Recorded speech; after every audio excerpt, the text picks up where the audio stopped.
Hello, everyone, and welcome. My name is Colin Pierce. I am a program advisor for the Department of Education and Early Learning, and I will be walking you through this informational session on our Summer 2024 Learning Program Request for Investment. A couple of things to note before we get started. The first is just a suggestion that you have the RFI document available in either print or an electronic form to follow along in as a reference. You'll see that in the upper right-hand corner of many of the slides, we will give you the page reference in the document itself so that you can follow along in that document, make notes, and see the information that we're referencing. As questions come up, it's a good opportunity to write them down and then submit them once this session is over to dealfunding@seattle.gov. Just make sure that the subject line of your email reads question_2024 summer RFI.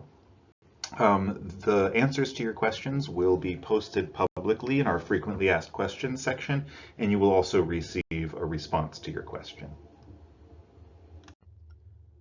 All right, and hopefully you've got yourself all set now. You've got the RFI document to reference. You've got a pen or pencil and a piece of paper to note your questions. Maybe you've got a delicious hot or cold beverage to keep you company while you're watching. We can jump into the session. Just a brief overview of what's going to be happening. We'll be giving you an overview of the Families Education Preschool and Promise levy that this investment is a part of. Then we'll be digging into some of the details of the Summer Learning Program RFI structure and application. We will go through the application and what's being asked of you, and then we'll talk a little bit about the next steps and how to submit questions. This summer program funding opportunity is a part of the broader Families Education Preschool and Promise levy, which was passed by voters in 2018. The levy invests in preschool through post-secondary with the intent of increasing access to and utilization of programs and services for historically underserved students. The three core strategies of the levy are increasing equitable educational opportunities, providing high-quality learning environments, and ensuring there are sufficient student and family supports. The overall goal of the levy is to partner with families and communities to achieve educational equity, close opportunity gaps, and build a better economic future for Seattle students, with the outcome that African American, Black, Hispanic, Latino, Latinx, Native American, Pacific Islander, underserved Asian populations, other students of color, refugee and immigrant, homeless, English language learners, and LGBTQ students achieve academically across the preschool to post-secondary continuum. Hopefully understanding those broader goals of the Families Education Preschool and Promise levy will help you understand a little bit about the intent and purpose of the summer learning program. Explicitly, the purpose of this investment is advancing educational equity and supporting learning opportunities for youth most heavily impacted by the pandemic, so that they're entering the new school year prepared to succeed and spending less time catching up. It's also so that we can promote the development of academic and non-academic skills, supporting students up to and through graduation. The organizations that are eligible to apply are community-based organizations and city agencies. It's important to note here that schools, whether they be public, private, or charter, are not eligible to apply directly for these funds. We do encourage, however, that our CBO and city agency partners who do apply partner very closely with schools. So this may be something that you reach out to, if you are a school, you reach out to a partner that you think would be a good fit for applying and see if you can collaborate with them. One thing that's really new this year, and there's going to be a number of things for those of you who have applied in the past that are new in this application. But one big thing is that the term of this investment is going to be 3 years. So 3 summers, 2024, 2025, and 2026. We recognize that applying from year to year has been a burden on many of our partners, and it also doesn't allow for the types of planning and consistency that are necessary in order to have truly impactful programming for students in the summer. So that said, the total amount available across those 3 years is $3 million. And we will be funding up to 18 proposals with those funds. The proposals should be a minimum of $30,000 with a maximum of $80,000 per summer, which translates into $90,000 to $240,000 across the 3 years. As a part of the application, we ask that organizations identify at least one of 3 programming areas. The first is academic learning, second, social emotional learning and enrichment, college and career readiness. We'll go into what those mean a little bit later in the presentation. The applications are due by 11:59 p.m. on Wednesday, March 20th, 2024. You'll hear this a couple of times throughout this presentation, but it is really important that you apply by the deadline. There will not be any applications accepted beyond 11:59 p.m. If you're following along on the RFI document, please turn to pages 3 through 6 that address some of this information here. If you are wondering whether or not your organization is a right fit for this funding opportunity, these are the criteria that we're using to identify potentially successful applicants. The organization needs to show a commitment to racial equity, cultural responsiveness, and addressing the needs of historically underserved communities. There needs to be a demonstrated history of serving focus students. There needs to be experience achieving positive academic and/or non-academic outcomes through summer programming. And the program location needs to be in the city of Seattle and serve Seattle students at no cost. So there cannot be a fee charged to students for the services funded by this funding opportunity. As you can see here with these first criteria, this is intended to support organizations that have a track record of providing effective programming through the summer. This is not the best fit for an organization that may have never provided summer programming and is looking to boost capacity. And so you want to be thinking about where your organization is situated in relation to these criteria. A couple of new things about this year. The first is that summer programs need to be at least 4 consecutive weeks at a minimum of 20 hours per week. So that is an increase from what our requirements were the last several years. Also new this year, all applications need to be submitted through an online portal that is called Submittable. And my wonderful colleague Anka is going to walk us through a little bit about how to do that in the next couple of slides. So Anka, take us away. In the next 4 slides, we will discuss the 3 main steps you need to follow to submit your application and also discuss some frequently asked questions. First of all, very important, the application process has changed in 2024. If previously you would send your application materials by email, now you have to fill in an application form and submit it using an online portal called Submittable. As I mentioned, there are 3 steps you need to follow to apply using the online portal. We also added a link to a video that demos the 3 steps. Step 1. Create a Submittable account. Given that you will most likely be a new user to Submittable, you will need to create an account. It's quick and free.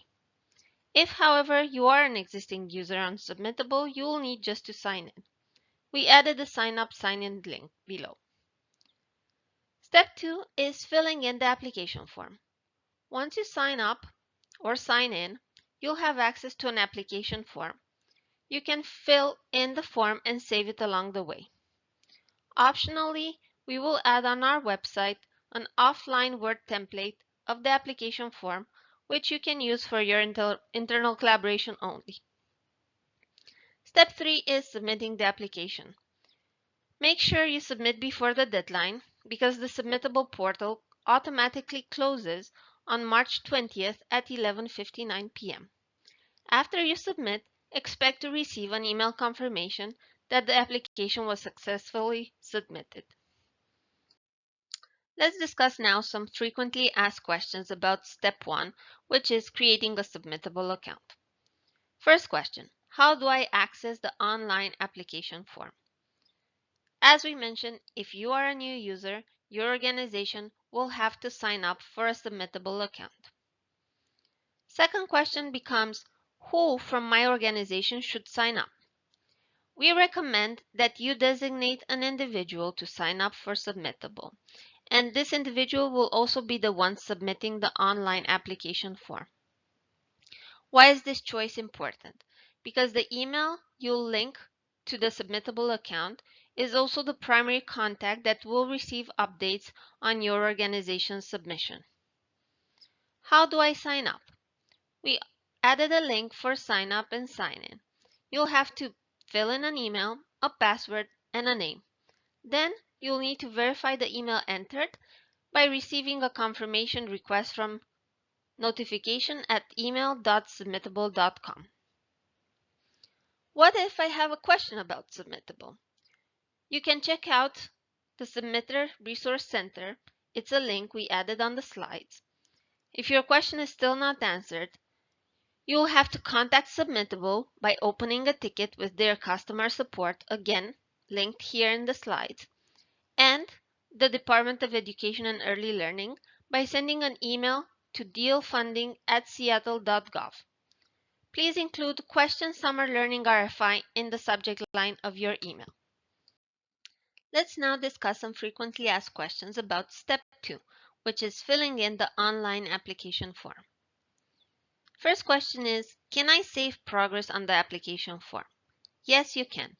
To save an application so that it can be completed later, at the bottom of the application form, you'll see a Save Draft button. You have to click that. What if you forget to submit the draft application form before the deadline? Unfortunately, any saved but unsubmitted drafts will not be considered. Once the deadline passes, the access to the draft will also be lost in Submittable. So please make sure you submit the draft before the deadline. Third question, how can my organization collaborate on the application form? Collaboration is not possible currently directly in the online portal, so we have provided an optional Word version of the application form. This will be posted on the Summer Learning RFI website page, linked below in the slides, and it's dedicated for an organization to use only for their internal purposes. Make sure that you understand the Word version will not be accepted as an official application. Any draft responses have to be copy-pasted into the submittable online application form prior to the application deadline. That is the only official application, the online form. Finally, let's discuss some frequently asked questions related to step 3 of your application process, which is submit the application on Submittable. Initial question is, what if I do not submit the application form before the deadline? To submit an application, you need to click the Submit button at the bottom of your application form before the cutoff time, which is Wednesday, 20th of March by 11:59 p.m. The Submittable online portal will automatically close at the deadline, and late applications will not be accepted. So it's very, very important you submit the application before that deadline. Let's say you just submitted. What's next? Once you submitted, you should expect a confirmation email from notifications@email.submittable.com. This will be sent to the email address you provided during sign-up. This email is proof of your submission. If for any reason you do not receive an email confirmation, you should email dealfunding@seattle.gov as soon as possible with question Summer Learning RFI in the subject line. Last question is, how can I save a copy of my submitted application?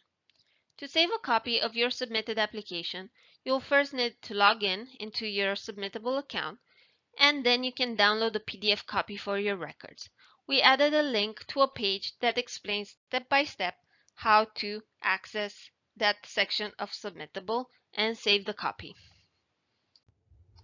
As a part of this investment, successful applicants will need to submit several types of data over the course of the 3 summers that programming happens.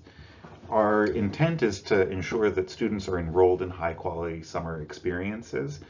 So enrollment is an important data point for us. Which students and how many are you engaging in the programming? That those students are attending programming that maximizes the benefit of those high quality programs. So attendance information will also be a piece of what we collect.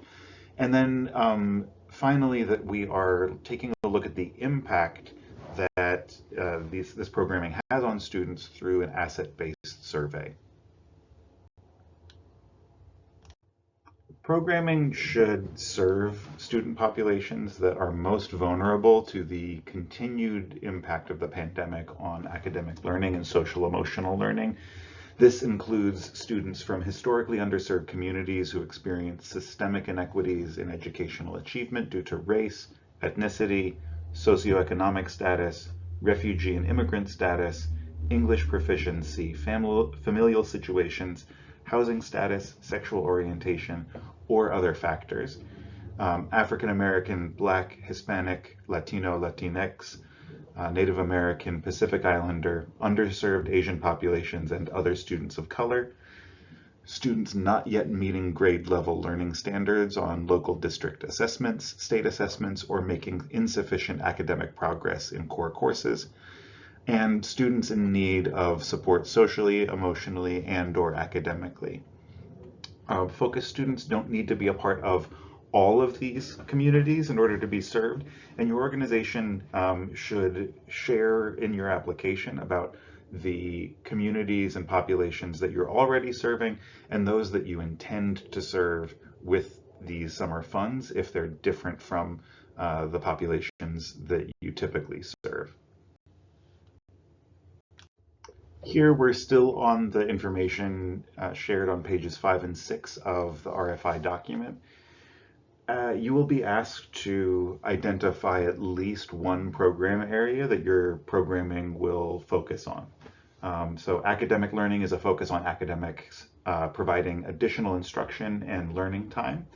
Social emotional learning and enrichment focuses on 21st century skill building, social emotional learning and enrichment in a variety of forms. This can be cross-curricular learning, it can be arts-based, it can be physical education-based, but it is above and beyond traditional academic support and learning.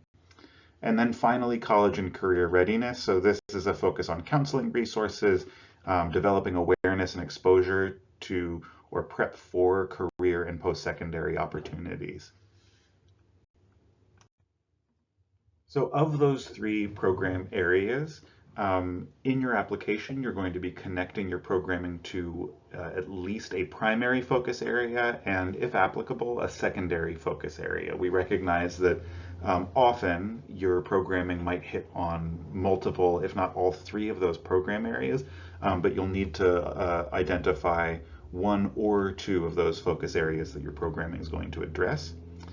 You are also going to be selecting your program's intended student outcomes under the proposed program areas, which is in the cover sheet of the application, and we'll be jumping into the application in just a little bit. If this year is anything like previous years, we are going to be receiving many more high quality applications than we have funding to give. And we have a set of scoring criteria in order to score your applications and to rank applicants. But in addition to that, we have a set of priorities in evaluating proposals that cuts across applications and thinks about the cohort of successful applicants as a whole. So those priorities are that we are funding up to 18 proposals. It may be less than that, and it has been less than the maximum in years past, just because of the funding amounts that are being requested by each individual applicant. We are prioritizing a set of successful applicants that reflect a diversity in programming, students served, and providers with priority given to communities most impacted by the continuing effects of the pandemic. We also want to select recipients that are going to leverage strong partnerships between their organization, other organizations, and school communities. Prioritizing organizations that are responsible to student needs through culturally responsive approaches. And finally, applicants who are able to leverage other FEP levy investment types to maximize the impact of their programming and advance student outcomes. This may be in the form of working with a school that is already receiving levy funds through the school-based investments.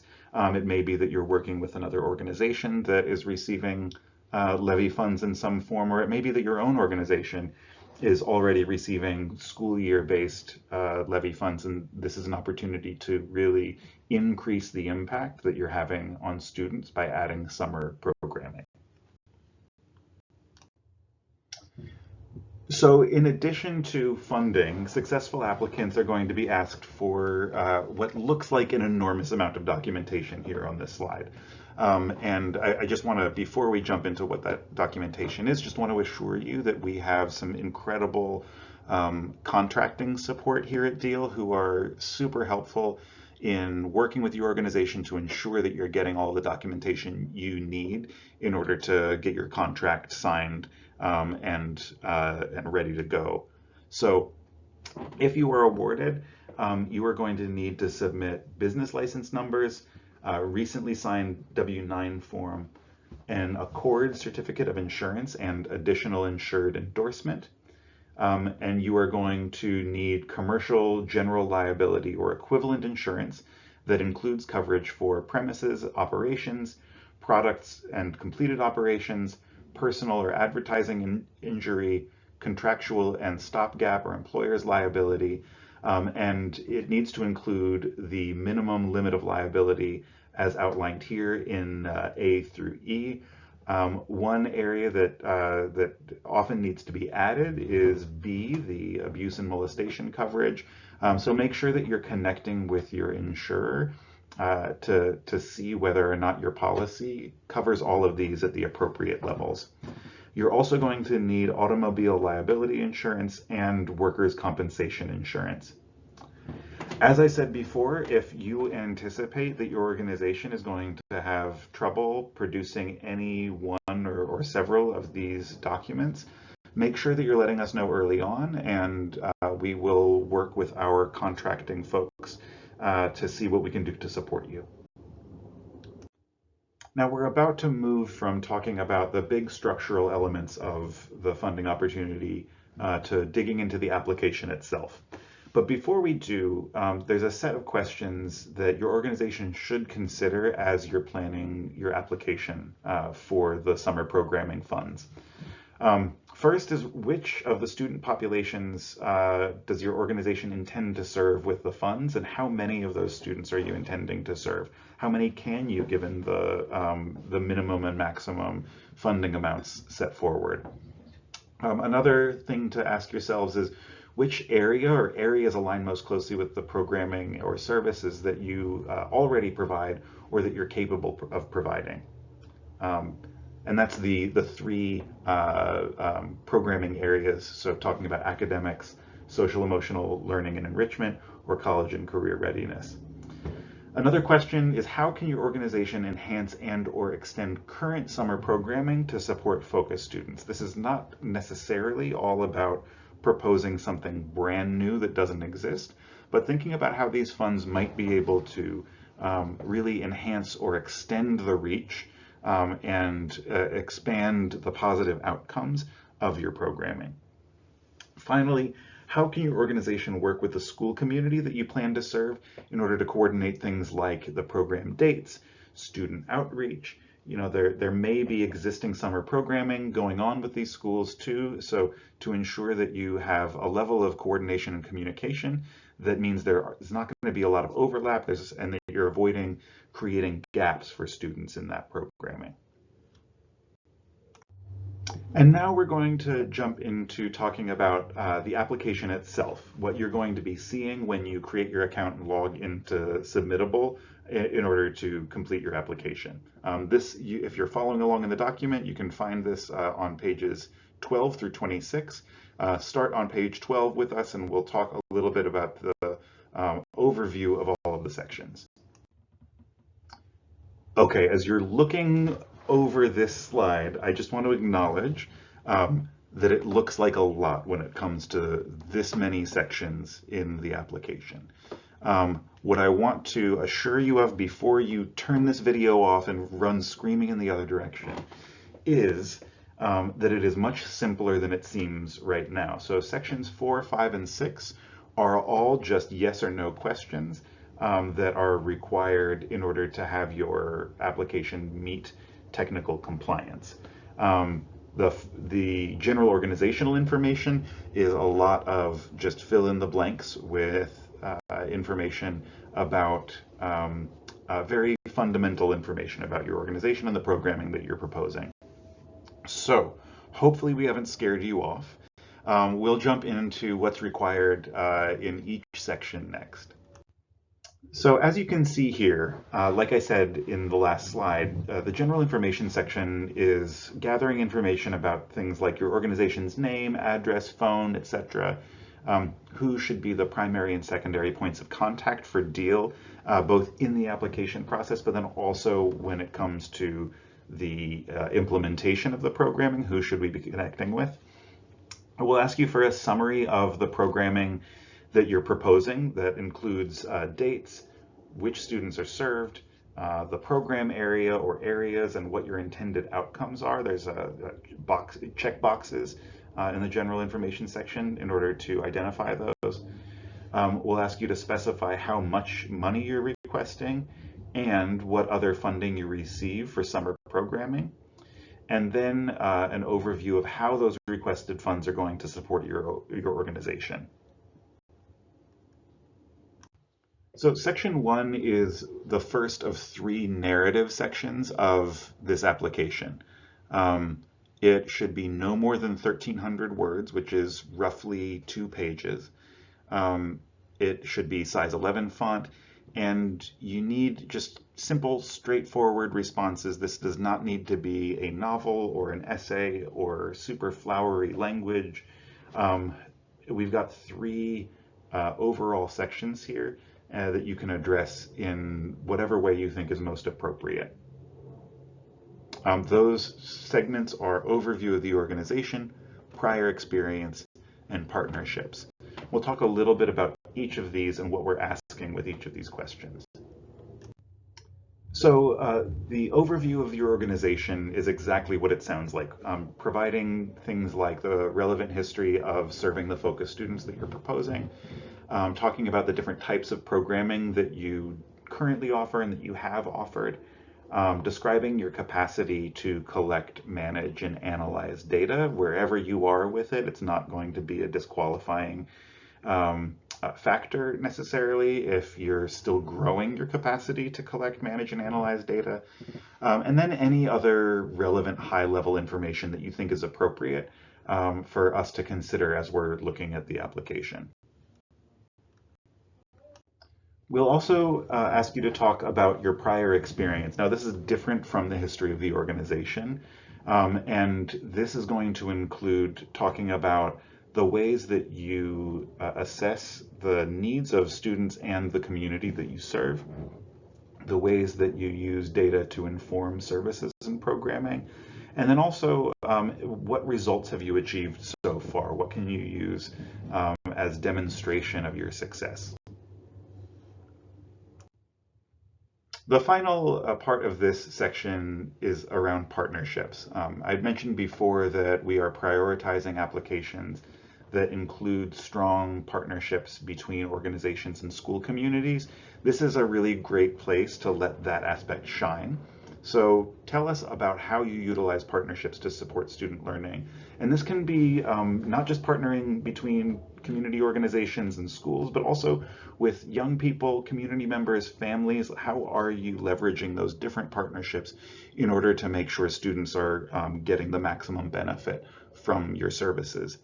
This is also a good place to include an illustrative example, preferably a recent one, about how you use partnership to support your work. Next up on page 16 in the RFI document, if you're following along, we've got section 2. This is asking about your proposed programming for this funding, how you're going to deliver it, what the intended impact is. This should be no more than 3,250 words. That's roughly 5 pages max. And same requirements as the previous section. It needs to be 11-point font and simple, straightforward responses, nothing too flowery, doesn't need to be over the top. We've got 4 subsections here. Those are overview of the program, program outcomes, recruitment and retention plan, and allocation of expenditures. And we'll go into each of those next. So first we'll ask you to tell us a bit about what you're intending to use this funding to support. So program details, the location, the schedule, just the logistics of the program itself.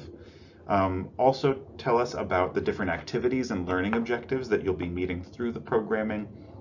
And then finally, tell us why you believe that this is the most effective way to meet the needs in the student population that you've identified. Giving us data here would be appropriate, but you can also cite any research that backs up your work or previous experience.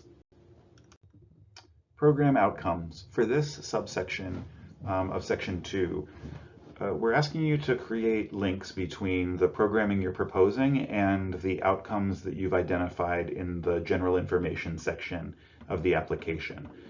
So talking about how youth will benefit from the program supports that you have for those outcomes, and then any data or community feedback regarding your program and the results achieved. Recruitment and retention, this is your space to tell us about how you intend to attract students and families to your programming, the different ways that you might leverage partnerships with community, and the way that you intend to conduct outreach in the community. We recognize that students often have many different options, and this is a place to tell us how you're going to ensure that your options stand out and that they fit within the lives and the various contexts that you're delivering services in. And the final subsection here is to talk about how you're allocating the funds that you'd receive. So tell us about the ways that that funding will be allocated to personnel and non-personnel expenditures. So staffing versus supplies or versus funding for transportation, that sort of thing. Tell us how many and what types of personnel are going to be funded, and then give us details on how non-personnel funds are going to be used. This is a really helpful space for us to understand why you're requesting the dollar amount that you're requesting. So please be sure to provide this in as much detail as you have. We recognize that some of this may be in a draft form by the time you're submitting your application. That's fine. Give us a rough estimate if that's what's necessary. And here we are, section 3. This is the last of the 3 narrative sections. This, like section 1, is no more than 1,300 words, which is roughly 2 pages. Same size 11 font, simple, straightforward responses. This is focusing on cultural responsiveness, which we absolutely recognize can be embedded throughout sections 1 and 2 when you're talking about your organization and your programming. If cultural responsiveness is an important piece of it, you probably will have already talked about it by this point. This section, however, is a space for you to really highlight the ways that you're using a culturally responsive approach in your programming. This is going to fall under two different categories: experience and commitment. For experience, we're going to ask you to tell us about the ways that you have already incorporated culturally responsive services and programming into your work. This can include serving students from diverse racial and ethnic backgrounds, students who speak a language other than English at home, refugee and immigrant students, specialized programming or approaches that support culturally and linguistically diverse students and their families. And if your experience is limited, that's okay. That's not disqualifying. This is a space where you can describe steps that you will take to provide those services. And finally, we've got the commitment portion of this. This is a space for you to demonstrate how you commit to providing culturally responsive services in the programming you're proposing. This includes the incorporation of anti-racist practices and social justice into the programming. What are the ways that you're addressing cultural differences when students and families come from a different background than your staff? And then understanding of the cultural and community background for your target population and ensuring that that understanding shapes the way that you're delivering services, the way that you're doing recruitment, and the ways that you're welcoming students into your space. And we are coming into the home stretch now. Section 4, as I mentioned before, and section 5 and 6 for that matter, are just yes or no questions. You check the box, yes or no, but keep in mind that a yes response is required in order to pass the technical compliance check. So you will not move further than the technical compliance check if your response is no to any of these sections. Section 4 is about labor harmony. Really, it is just saying you indicate you are committed to preventing labor disputes that disrupt the providing of services to students. If you have documentation of standard labor practices or policies, attach those, but that is only if applicable. Section 5, you will just indicate your willingness to administer the asset-based survey of the youth participating and or program staff participating in this programming. A yes response is required to pass technical compliance, same with the other sections. This survey is going to be provided by DEEL to your organization. It's going to be tailored to your program, and it's going to be developed in collaboration with your program staff. It's an online survey, though if you need to provide it in written form or in a paper form, we'll support you in order to do that. And then we also, if you've got existing asset-based survey tools or specific questions that you use with your participants already, then we can fold those into this and provide some of the analysis that we provide on survey results. Section 6, our final section, is about health emergency contingency plans. As with the previous two sections, you need to check yes or no, and a yes is required in order to pass through technical compliance.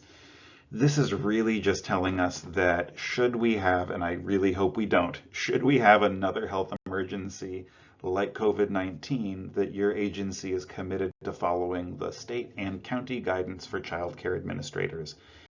If you've got documentation of that commitment, if you've got policies that address this, awesome, please attach those. Not required though. So here we've got a breakdown of the scoring system and the different weights for each section. You can see that section 2 is weighted the heaviest with 50 points allocated to it. Sections 1 and 3 are 25 points each. And then there are no points associated with sections 4, 5, and 6. It's just that if you answer no, your application will not proceed beyond technical compliance.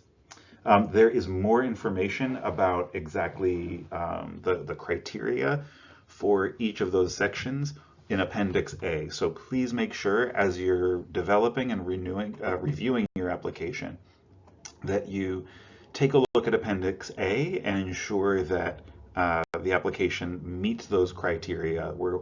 All of our panels will be using those to score each of your applications. Here we have a list of the different appendices that come with the application document. Appendix A, like I referred to in the last slide, is all about evaluation and scoring criteria. I will emphasize again, it's really important that you are familiar with this and the various criteria. Appendix B is just a description of the payment and reporting process and the different expectations and requirements.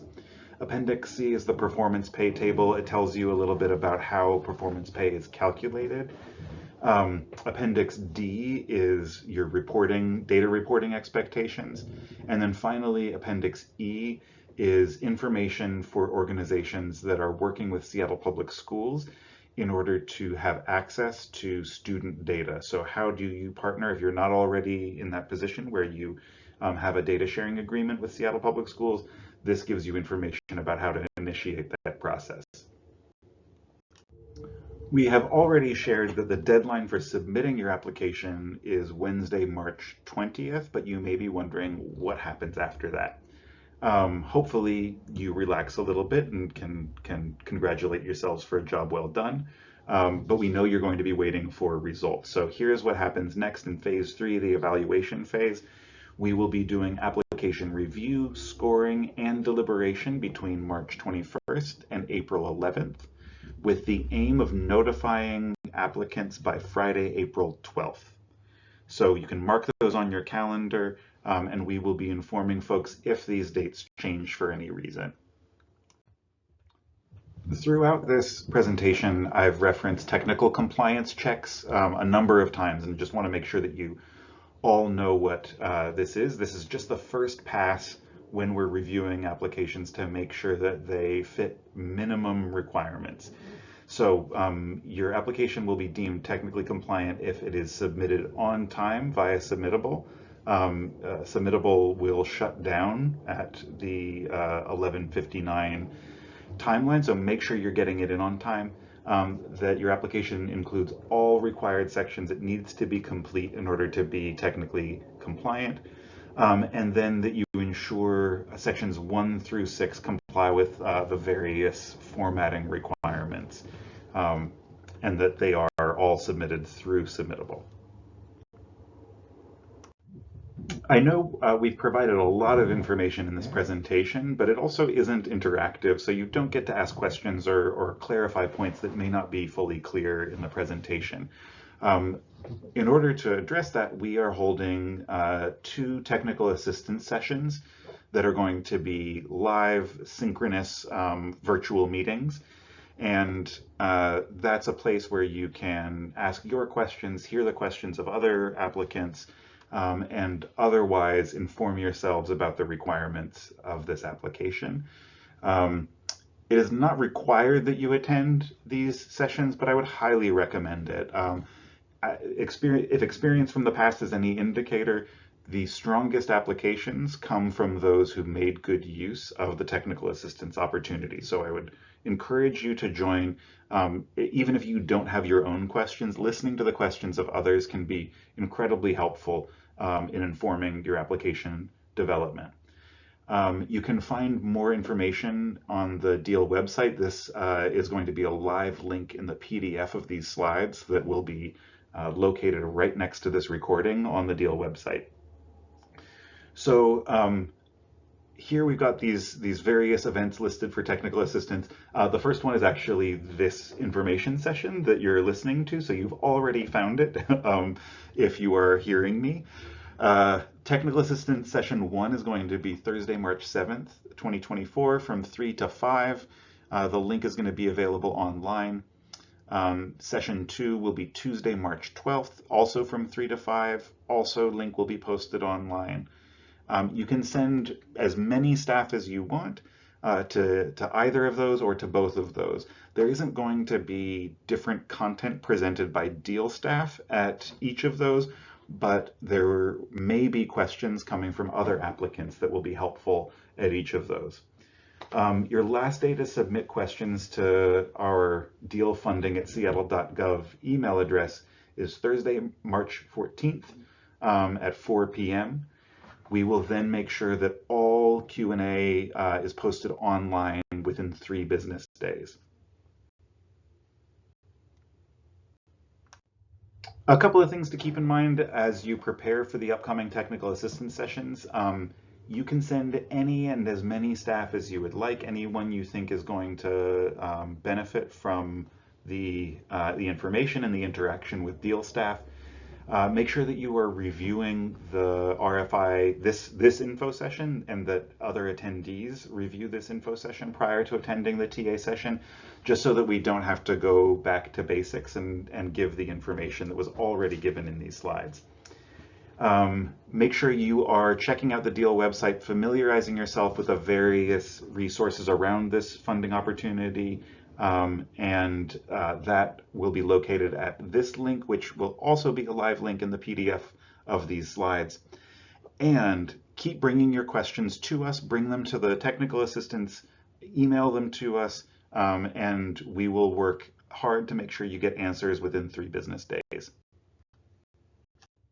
And we have reached the end. Thank you so much for sticking around for all of this. We look forward to seeing you at the TA sessions and hope that you have a great day.